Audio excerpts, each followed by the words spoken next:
常言道，人生不如意事十之八九，可与人言者无二三。人生不长也不短，很难说会一直一帆风顺。很多人的一生中都会经历一定的低谷期，低谷期对不同的人影响各异，有的人因此一蹶不振，有的人在哪里跌倒就从哪里爬起来。经历过低谷，重新站在高处会觉得更有意义。90%的人不知道低谷是在救你的命，智慧都是在低谷时悟出来的。低谷期让你贫穷而焦虑地活着，自信心被践踏，努力被否定，付出被辜负，亲人都瞧不起。你熬过的低谷期，怎么走都是向上的，如凤凰涅槃，浴火重生，咬紧牙关扛过去。乾坤未定，你我皆是黑马。人生中的每一次困境，每一道关卡，都是检验，都是爱护，都是提醒。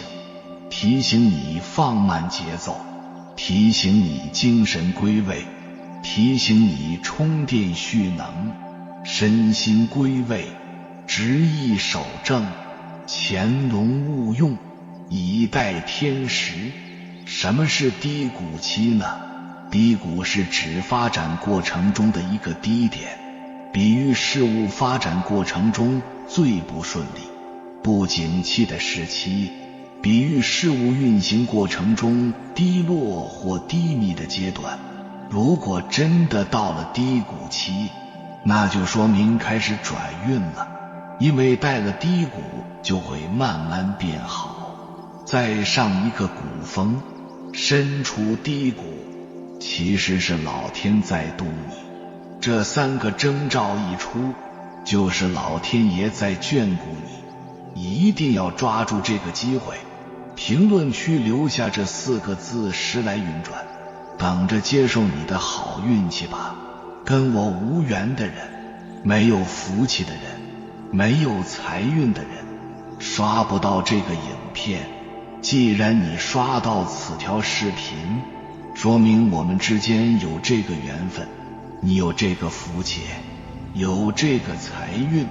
第一，你如果遇到了困难，生活变得特别的不容易，这个时候你身边的人能够伸出援手，那你就要注意了。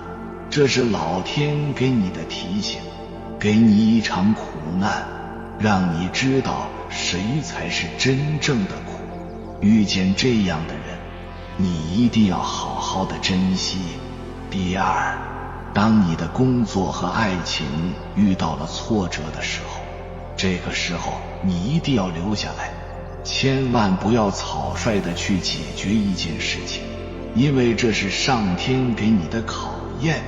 没有磨难就没有经过，无论是工作还是感情，都需要你做出正确的选择。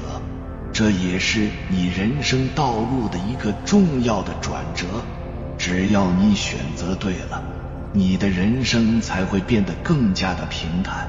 第三，身边出现高层次的人，有些人小肚鸡肠，见不得别人好。如果身边出现比自己厉害、聪明、有钱的人，如果你能够结识这些贵人，那么你一定能从他们身上学到很多宝贵的知识，拓展更多的人脉。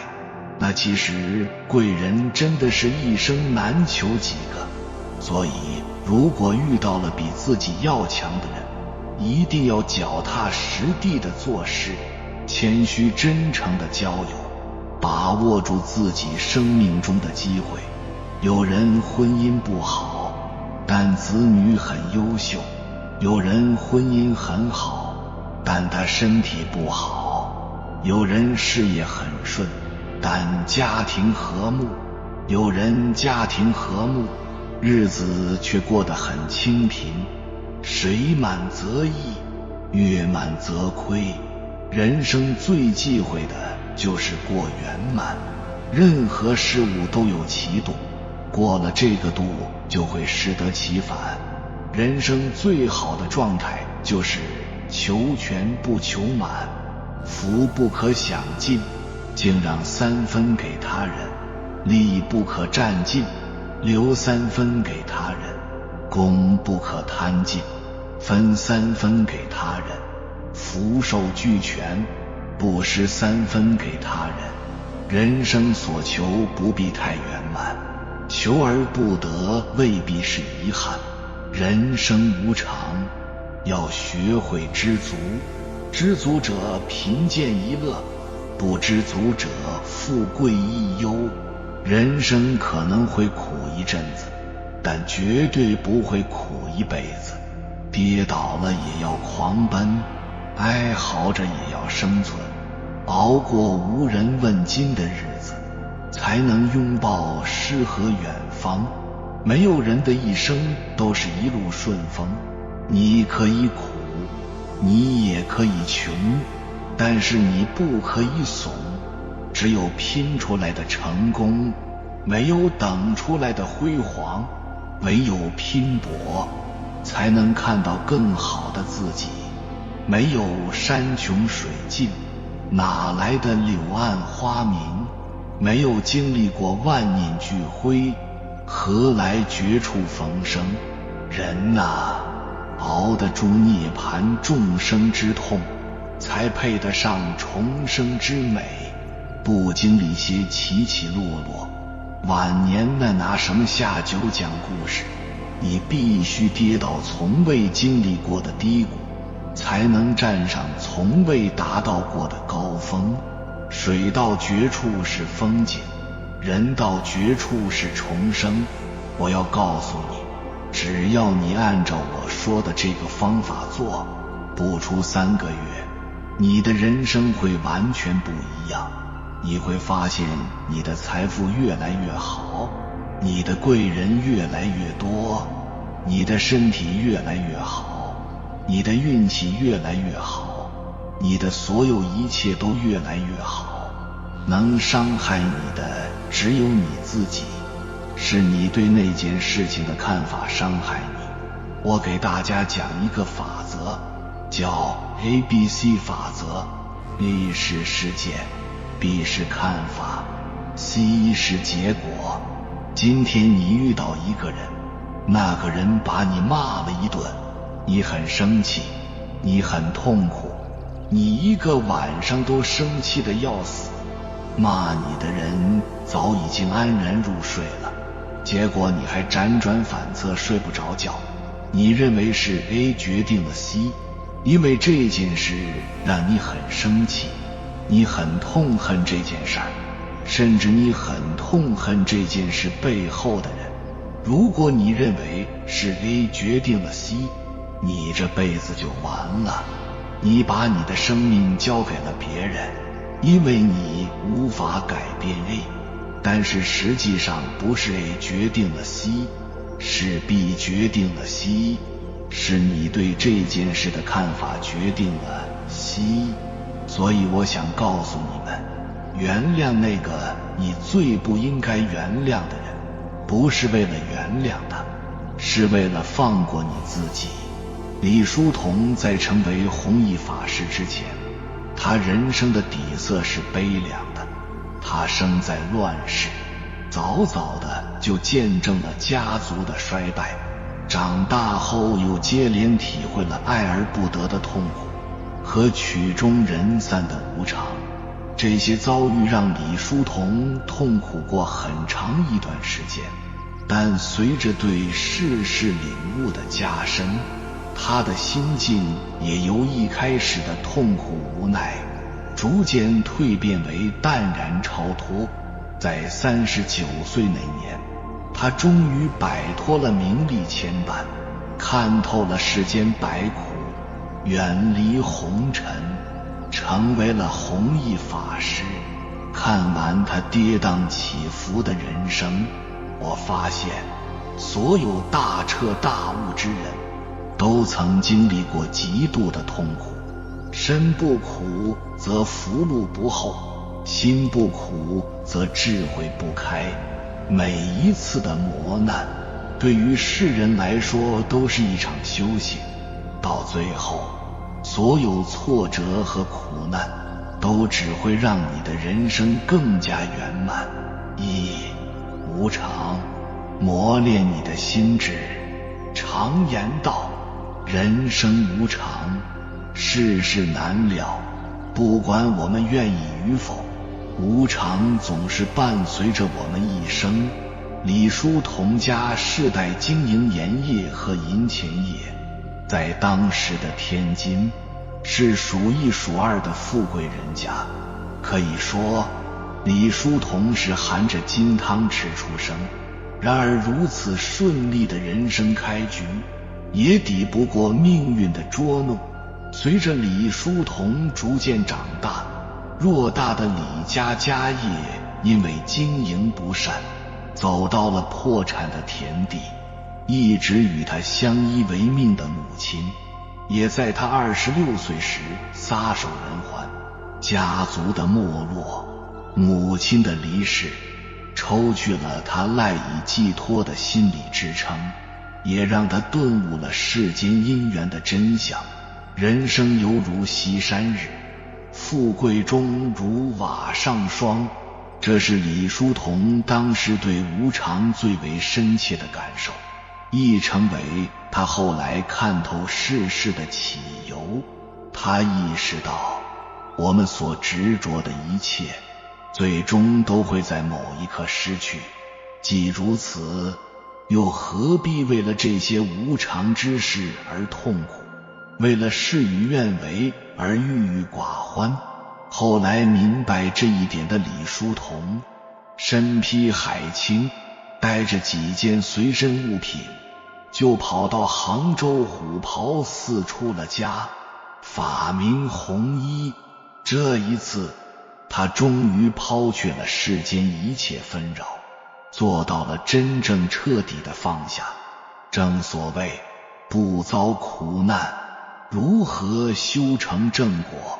不经苦难，如何顿悟人生？一生中若不经历大悲大喜，如何看透世事无常？若不经历涅槃之痛，又如何体会重生之美？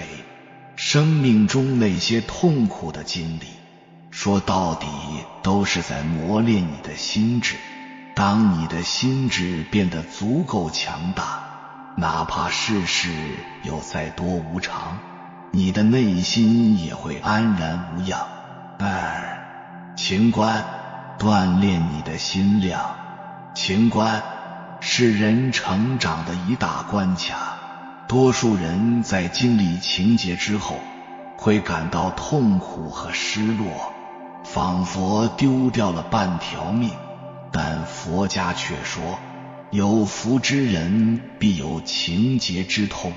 正是那些刻骨铭心的爱情，痛彻心扉的遗憾，让人学会了放下，完成了自我的救赎与涅槃。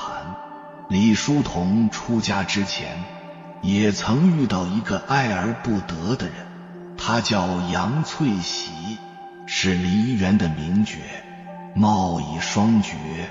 李叔同也对戏曲颇为精通，两人由此相识，很快就成为彼此的知音。杨翠喜的每场戏，李叔同都会雷打不动地坐在第一排，为他鼓掌喝彩。而杨翠喜也在相处的过程中，对李叔同芳心暗许。可在李叔同决心娶杨翠喜时，却遭到了李家人的强烈反对。李叔同只得将这件事情暂缓，被迫回家处理家族之事。没想到回来之时，很多事都已物是人非，杨翠喜成了别人的小妾，而母亲也为他安排了一场门当户对的婚事。李叔同心里放不下杨翠喜，因此对母亲的安排非常抗拒，但母亲一直苦口婆心地劝他。最终李叔同因为对母亲的孝敬，迫于无奈娶了于氏。成婚后，李叔同虽与于氏相敬如宾，可对感情之事，他却早已不再执着。对于过往的伤痛，他也渐渐学会了看开。到最后，他毅然斩断情缘，转身踏入了佛门之地。电影《一轮明月》中有这么一幕，弘一法师的妻子不想他出家，便赶来阻止，还问他什么是爱。他沉思片刻后回答，爱是慈悲。在弘一法师眼里，爱没有分别心，所以爱是慈悲的。他早已看破世俗的爱情，不再拘泥于爱恨痴缠，而是平等地爱着众生。现实中很多人在爱里感到痛苦，就是还没看破这一点。但你也不必彷徨，因为这些痛苦早晚会引领你走上一条释怀之路。就像董卿所说，以前总觉得在乎的人，一旦离去，天就塌了，无法继续前行。然而如今我发现，不论离去谁，我们都能活得更好。有时候我们应该感谢那些让我们爱而不得的人，因为他们使我们更坚强，这或许才是成长的真谛。3. 挫折撑大你的格局。菜根谭有言，事亦不沉，海亦不苦，彼自沉苦其心耳。我们所处的世界并非苦海一片，很多时候人们觉得生活苦不堪言，不过是因为经历太少，格局又太小，才会使自己的心堕入苦海。只有在挫折中逐渐撑大自己的格局，你才能脱离人间苦海，得大自在。李叔同在感情中爱而不得后，想通过科举实现自己的人生抱负，可才华横溢的他，一踏入科举之路，却是屡屡受挫，最后只得了个童生出身，连秀才都未中。他万般郁闷，又带着残存的希望，一头扎进了滚滚革命浪潮之中。奈何他振臂支持的维新变法只维持了短短100天，便以失败告终。李家人因为怕受牵连，还将李叔同一家赶了出去。接连经历了如此多的坎坷变故，李叔同早已不会再像之前那般意志消沉。这次他主动带着自己的家眷搬去了上海，还凭着自己的才学在上海文坛大放异彩。也是在这段时间，他结识了与他志同道合的天涯无友，几人经常一起讨论诗词歌赋。就这样，那段落魄的日子竟被李叔同过成了人生中难得的快乐时光。一位禅师曾说，不因一事，不长一智。很多挫折，你若将其视为一片泥沼，在其中挣扎，只会越陷越深。但你若将其视为阶梯，不断在伤痛中汲取养分，拓宽心胸，那么人生中每一次不幸都将成为你的进阶之路。所谓胸有天地宽，自有渡人船。历经一次次挫折之后，把心放宽，把事看淡，那你往后所见皆是坦途与风景。弘一法师一生，历过情伤，历过悲苦，历过挫折，可谓是多灾多难。但他临终前回顾往事时，却只写下8个字：花枝春满，天心月圆。他的意思是，他这一生过得充实圆满，过往遭遇的苦难、遗憾与残缺，成就了他精神世界的超脱与圆满。他圆寂后，若日后有人想见他，低头看花，抬头看月，花枝春满，天心月圆处都是他。所以不要去怨，不要去恨，那些压不垮你的经历，终将会让你变得更加强大。真正好的东西都是在低谷期给你的。所谓真正好的东西，不是满足欲望的五色五音五味，不是短暂如浮云的名利地位，而是那些真正能够深入灵魂，滋养精神，让生命发光的东西。对天机的洞察，对人性的通透，对良知的领悟，对使命的坚定，对内在的发现，对意识的相信，这些东西可以扩展一个人的精神生命，都是人生的无价之宝。一个人在一帆风顺，在春风得意的时候，是不可能真正虚下来、静下来的，自然就谈不上对自我的深刻反省与自觉升级。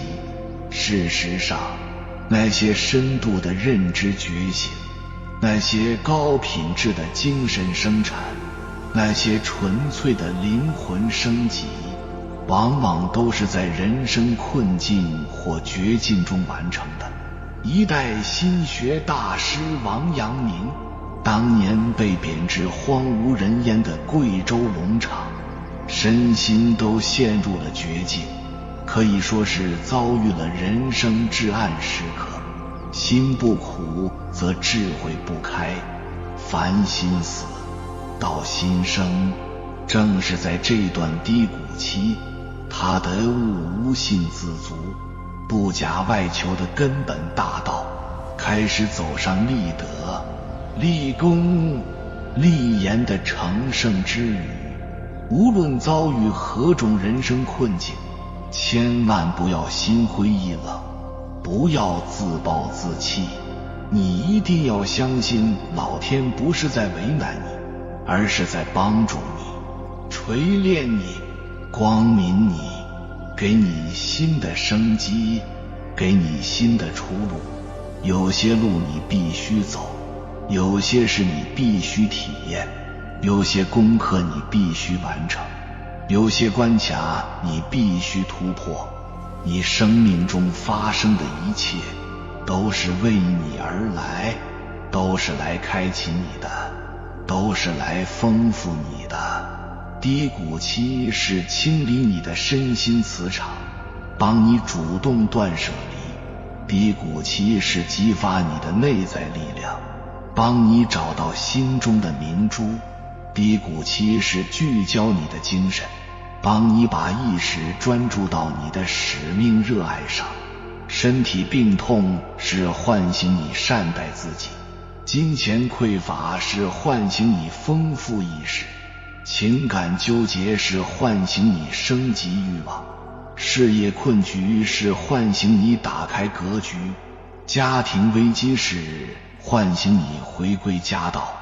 凡事发生，皆利于我。精神归位，从个体中看到整体，从对立中看到统一，你就会当下觉醒。有时候老天不断地给你磨难，不断地让你闯关，给你的身体与灵魂设置各种课题，其实是在唤醒你，爱护你，是在帮助你盘活内在具足圆满的能量与智慧，删繁就简，该放弃的放弃，该调整的调整，大胆断舍离，把自己的全部精气神都会收回来，进入符合天道、符合正道的身心创造频道中。越是低谷期，越是人生用功时。接下来我将与你分享低谷期快速恢复能量的6个方法，希望对处在低谷期的共修之人有所帮助。第一，通透你的身体，善待你的身体，感恩你的身体，顺天应时，好好吃饭，好好睡觉，保障它的洁净与坚韧，使自己的身心气场根基足够稳定。第二，树立你的大志，大志向生产大智慧。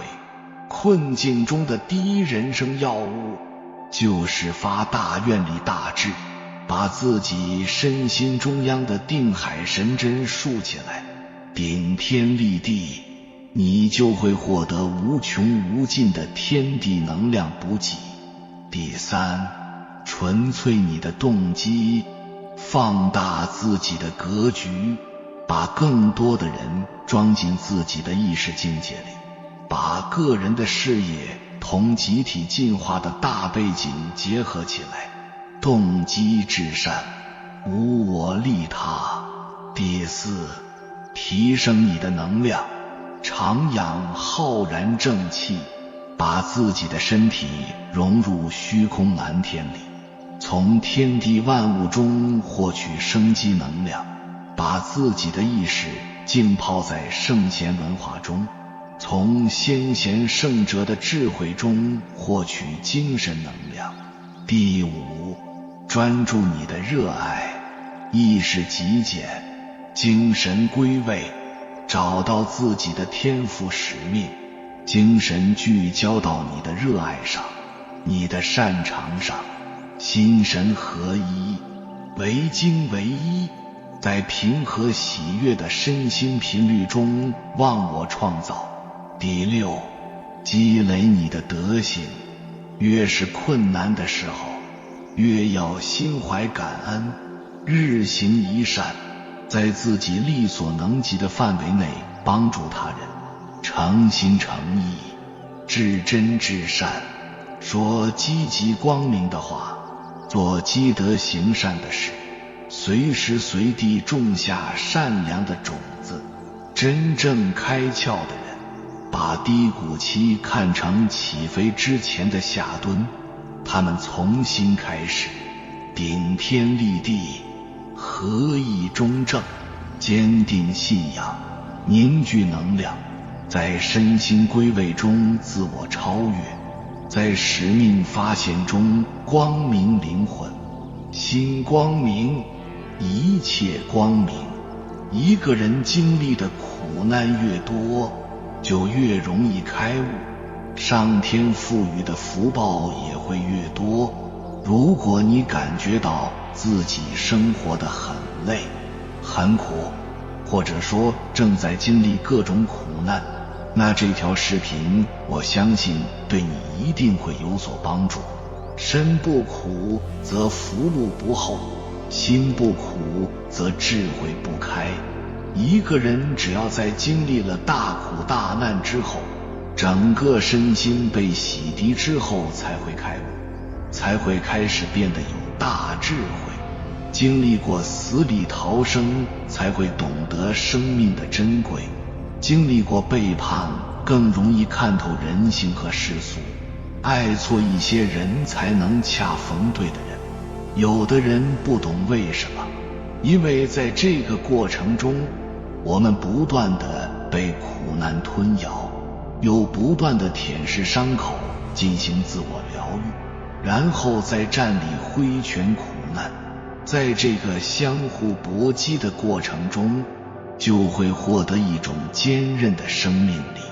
没有人会比经历过重大创伤的人更懂得苦难的含义。也没有人比在痛苦中重生的人更懂得笑对人生。这种事情也教导渡劫，无论是仙还是人，都有自己的劫，躲不过，逃不开，只能自己去渡。你越是逃避，未来面临的危机就越大；你越是主动出击，将来的成就与财富也越大。一个人身居红尘，却从容淡定，你可别以为他天性使然，或者生活顺遂才会这样。恰恰相反，他可能曾经在泥土中爬行，在高峰处跌落，才会有今天的心态。一个人小时候备受宠爱，长大丰衣足食，从来没有经历过坎坷，这样平稳的一生，人人都羡慕，对不对？但月盈则食，天地盈虚，况于人乎？这样的人一旦遭遇不测，就可能会跌入万劫不复的深渊。世间很公平，越能忍耐痛苦，上天奖赏越多。所以你可以看到，一个成功的人命运大多比较坎坷。不顶千里浪，哪来万斤鱼？不歌颂苦难，也不都受苦难。苦难所磨练出来的那种应对能力，那种睿智豁达，确实是人的魅力所在，也是人生必不可少的保护色。苦尝起来很涩，可它经过岁月的打磨之后，你才知道它是有回甘的。你会庆幸当时的一切都没有白受，一切都值得。如果你现在正在经受苦难，在评论区打上加油2个字，为自己也为同路人。否极泰来，物极必反，是一条不破的真理。撒哈拉沙漠曾经是绿洲，青藏高原曾经是海洋，宇宙分合，朝代更迭，无不在说明这个道理。所以说，过度的安稳也是一种折磨。我们要学会躲避享乐背后的陷阱，不要把自己圈养在舒适圈。顺境时不要得意忘形，低谷中也不要垂头丧气。天无绝人之路，渡完你的劫，福报和好运就会来。有缘人，感谢你看到最后。如果今天的影片对你有所帮助，请按个赞给我响应，回复一句时来运转。愿你心向暖阳，勇敢前行，遇见更美好的自己。还没有订阅频道的，请点击右侧的订阅按钮，与我们建立更深的连接。随缘加入会员，与同频之人共修福报，随喜转发，传播善知识，功德无量。